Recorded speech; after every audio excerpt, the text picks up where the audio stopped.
નમસ્કાર. આંતરરાષ્ટ્રીય માતૃભાષા દિવસના આ ખાસ પ્રસંગે ચાલો ને આપણે એવા મહાનુભાવોને યાદ કરીએ, એવા શિલ્પીઓને જેમણે પોતાના શબ્દોથી આપણી ગુજરાતી ઓળખને ઘડી છે. આવો આપણે સાથે મળીને આ અદ્ભુત વારસાની સફરમાં જોડાઈએ. અને જુઓ, આ સફરની શરૂઆત જ એક બહુ મોટા સવાલથી થાય છે. એક એવો સવાલ જે આપણે બધાએ ક્યારેક ને ક્યારેક પોતાની જાતને પૂછવો જ જોઈએ. શું આપણી માતૃભાષા, આપણી ગુજરાતી એ ખાલી બોલવા ચાલવા માટેનું એક સાધન માત્ર છે કે પછી એનાથી કંઈક વિશેષ છે? શું એ આપણી ઓળખનો, આપણી અસ્મિતાનો આત્મા છે? બસ આ જ સવાલ આજે આપણી ચર્ચાના કેન્દ્રમાં રહેવાનો છે. તો ચાલો એ સવાલનો જવાબ શોધવાની કોશિશ કરીએ. એક વાત તો સ્પષ્ટ છે કે માતૃભાષા એટલે ફક્ત શબ્દોની આપ-લે નહીં. ના, એ તો આપણી ઓળખનો પાયો છે, આપણી સંસ્કૃતિનો જીવંત ધબકાર છે. કેમ? કારણ કે કોઈપણ ભાષા તમે જુઓ, એની અંદર એના લોકોની વાર્તાઓ, એમના સંઘર્ષો, એમની જીતની ગાથાઓ બધું જ વણાયેલું હોય છે. અને આ આખો ખજાનો, આ આખો વારસો એક પેઢીથી બીજી પેઢી સુધી પહોંચે કેવી રીતે? એનું સૌથી શક્તિશાળી માધ્યમ છે સાહિત્ય. તો ચાલો હવે આપણે એ જ મહાન શિલ્પીઓને મળીએ, એવા સર્જકો જેમણે પોતાની કલમની તાકાતથી ગુજરાતી સાહિત્યનો એક આખો ભવ્ય મહેલ ઊભો કરી દીધો. આ એ લોકો છે જેમણે આપણી ભાષાને ફક્ત શબ્દો જ નહીં પણ એક નવી દિશા, એક નવો આકાર આપ્યો.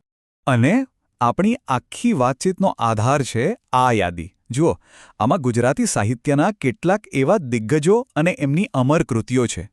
અને ખાલી એક લિસ્ટ ન સમજતા, આ તો એ પાયાના પથ્થરો છે જેના પર આપણી ભાષાની સમૃદ્ધિની આખી ઇમારત ટકેલી છે. અહીંયા એ જ યાદી આપણે જરા વધુ સ્પષ્ટ રીતે જોઈ શકીએ છીએ. ખાલી એક નજર ફેરવો આ નામો પર. નરસિંહ મહેતા, મીરાબાઈના ભક્તિપદો, ત્યાંથી લઈને પ્રેમાનંદના આખ્યાન, પછી કવિ નર્મદનો સમાજ સુધારાનું કામ અને ગોવર્ધનરામ ત્રિપાઠીની પેલી મહાન નવલકથા સરસ્વતીચંદ્ર. અરે આ દરેક નામ એટલે ગુજરાતી સાહિત્યનો એક સોનેરી અધ્યાય. ચાલો હવે આમાંથી કેટલાક ખાસ સર્જકો અને એમના કામને જરા નજીકથી જોઈએ. અને શરૂઆત ક્યાંથી થાય? આપણા આદિકવિ નરસિંહ મહેતાથી જ થાય ને. એમના પદો, એમના પ્રભાતિયા આજે પણ ગુજરાતના કયા ઘરમાં નથી ગવાતા?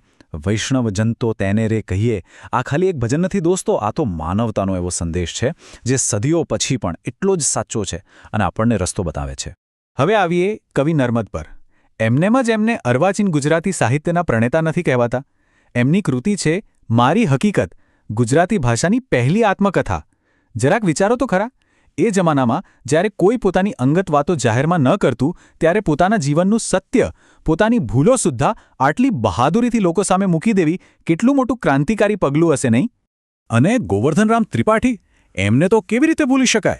એમની મહાનવલકથા સરસ્વતીચંદ્ર એ કોઈ સામાન્ય પુસ્તક નથી. એ તો એ સમયના સમાજનો, એ સમયના વિચારોનો એક જીવતો જાગતો દસ્તાવેજ છે.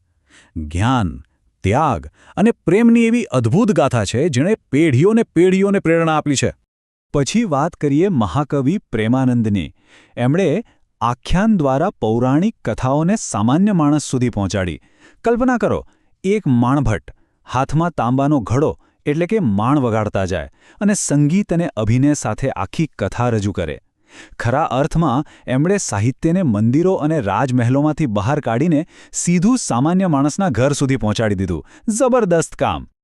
અને આ તો આપણે ખાલી ગણ્યા ગાંઠ્યા ઉદાહરણો જોયા. હકીકતમાં આ બધા સાહિત્યકારોએ આપણને જે વારસો આપ્યો છે ને, એ એમના શબ્દોમાં આજે પણ અમર છે. અને એ વારસો કેટલો બધો વૈવિધ્યસભર છે એના પર એક નજર કરીએ. જરા જુઓ તો ખરા, એક બાજુ ઈશ્વર માટેના ભક્તિપદો છે તો બીજી બાજુ સમાજ પર તીખી ટીકા પણ છે. એક તરફ પૌરાણિક કથાઓના આખ્યાન છે તો બીજી બાજુ પોતાના જીવનનું સત્ય કહેતી આત્મકથા પણ છે. મહાન નવલકથાઓથી લઈને સામાજિક નિબંધો સુધી શું નથી લખાયું? આ સર્જકોએ સાહિત્યનું એવું કોઈ સ્વરૂપ નથી જે ખેડ્યું ન હોય અને એને સમૃદ્ધ ન બનાવ્યું હોય. અને એટલે જ આ વાક્ય બિલકુલ સચોટ છે. એમનું કામ ખાલી વાર્તાઓ લખવાનું જ નહોતું. ના, એમણે તો પોતાના શબ્દો થકી આખી ગુજરાતી સંસ્કૃતિને એક અવાજ આપ્યો અને આપણી જે ગુજરાતી અસ્મિતા છે એને એક આકાર આપ્યો. પણ એક વાત ખાસ યાદ રાખવા જેવી છે, આ બધું ખાલી ઇતિહાસના પાનામાં લખાયેલી વાતું નથી. આ કોઈ ભૂતકાળની કહાણી નથી. આ આપણો જીવંત વારસો છે. એ વારસો જે આજે આ ક્ષણે પણ આપણી સાથે શ્વાસ લઈ રહ્યો છે. કેમ કે આ સાહિત્યકારોએ જે મજબૂત પાયો નાખ્યો હતો ને એના પર જ આજની આધુનિક ગુજરાતી ભાષા, આપણા વિચારો અને આપણી કળાઓની આખી ઇમારત ઊભી છે.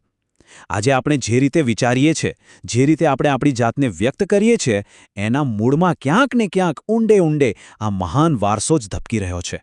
તો છેલ્લે આ એક સવાલ આપણી બધાની સામે આવીને ઊભો રહે છે. આ અમૂલ્ય વારસાને, આ ખજાનાને જીવંત રાખવાની જવાબદારી કોની? જવાબ સ્પષ્ટ છે, આપણી સૌની છે. પણ શું આપણે એને નિભાવીશું? શું આ વારસો વંચાશે? શું એને સમજવામાં આવશે? અને સૌથી અગત્યનું, શું એ આપણી આવનારી પેઢીઓ સુધી પહોંચશે? આ બધા સવાલોના જવાબ બીજા કોઈ નહીં પણ આપણા સૌના પ્રયત્નોમાં જ છુપાયેલા છે. આ વિચાર સાથે જ આપ સૌને માતૃભાષા દિવસની ખૂબ ખૂબ શુભેચ્છાઓ.